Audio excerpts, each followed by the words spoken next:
Assalamualaikum warahmatullahi wabarakatuh. Sebelumnya perkenalkan, nama saya CPR Erlangga dengan NIM 2003-20121. Salah satu mahasiswa di Universitas Malikus Saleh, Prodi Agribisnis angkatan 2020. Di sini saya akan membahas topik atau mempresentasikan tentang perencanaan pemasaran barang dan jasa.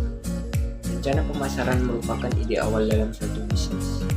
Ini merupakan suatu bentuk umum dari sebuah keterkaitan proses tata kelola dengan arah tujuan untuk mengembangkan strategi bisnis dan memperoleh pencapaian maksimal. Proses dengan sistem perencanaan pemasaran yang tepat sasaran maka akan dapat menghasilkan hasil yang maksimal. Tentu saja, keuntungan yang didapatkan akan maksimal, efektif, serta efisien. Ada beberapa elemen yang perlu diperhatikan dalam pemasaran. Elemen pertama ialah produk. Produk mempentingkan mendukung suksesnya rencana pemasaran. Adalah produk yang bagus merupakan elemen yang paling utama.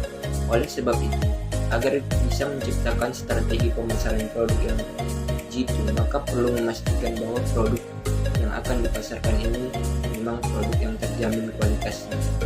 Elemen yang kedua ialah konsumen. Elemen kedua ini adalah selain terfokus akan kualitas dan dampak yang diberikan oleh produk yang akan dipasarkan, produsen juga harus memberikan perhatian kepada konsumen, baik itu konsumen yang sudah menjadi pelanggan produk, dan konsumen yang tertarik untuk pertama kalinya membeli produk tersebut. Cara yang bisa produsen lakukan agar dapat memberikan perhatian kepada konsumen ialah memahami karakteristik sifat perilaku dari konsumen. Diperlukan riset khusus untuk mengumpulkan informasi dengan konsumen yang menjadi target pasar dan produk tersebut.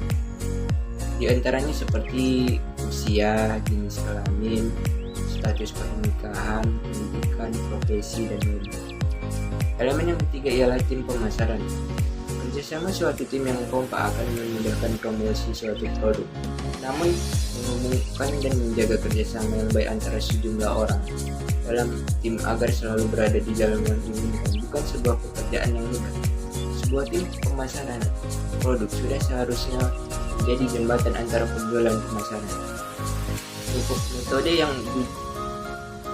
metode dan juga pengembangannya. Yang keempat ialah promosi. Elemen ini adalah elemen yang penting dalam rencana pemasaran produk yang tidak bisa diremehkan saja.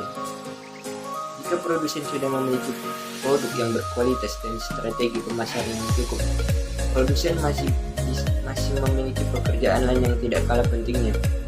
Pekerjaan itu ialah promosi.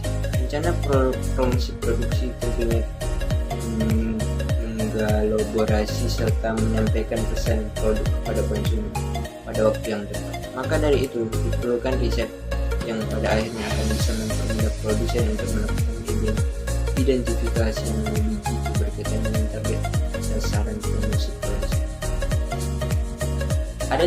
Ada 3 langkah awal dalam perencanaan produksi pemasaran produk. Yang pertama ialah segmentasi pasar. Segmentasi pasar adalah salah satu strategi pemasaran yang umumnya digunakan dalam kegiatan bisnis. Segmentasi pasar penting untuk dipelajari para pelaku usaha agar usaha yang dijalankan bisa mendapatkan keuntungan. Tujuan segmentasi pasar adalah untuk meminimalisasi risiko dengan menentukan produk mana yang memiliki peluang terbaik untuk mendapatkan pangsa pasar. Sasaran segmentasi pasar juga diperlukan untuk menentukan cara terbaik untuk mengirimkan produk ke pasar. Yang kedua ialah targeting. Langkah kedua ialah targeting. Tim pemasaran produk akan mulai merucut bagi segmen pasar sehingga target pasar dengan produk yang akan dipasarkan akan lebih sesuai. Maksudnya di sini ialah dengan yang diharapkan hal tersebut juga akan membuat produsen lebih bisa efektif ketika akan melakukan strategi berikutnya. Contoh targeting pada produsen ialah produk fashion wanita yang seperti baju yang dibanderol dengan harga 1 juta. Di sini segmentasi pasarnya didasarkan pada karakteristik maka usia target pasar yang sesuai adalah wanita yang sekitar berumur 3-35 tahun. Yang ketiga ialah positioning. Positioning adalah setelah targeting, maka langkah selanjutnya yang dilakukan adalah melakukan positioning.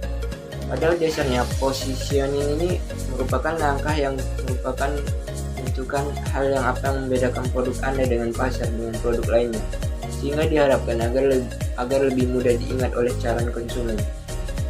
Positioning berfungsi untuk agar dapat mengkokohkan atau konsep dari produk Anda di pasar, atau menciri-khaskan produk Anda di pasar dalam pikiran konsumen. Contoh positioning bisa kita lakukan adalah pada produk fashion yang akan dipasarkan memiliki konsep produk yang mengikuti perkembangan atau tren pada zaman sekarang yang terbuat dari bahan yang nyaman.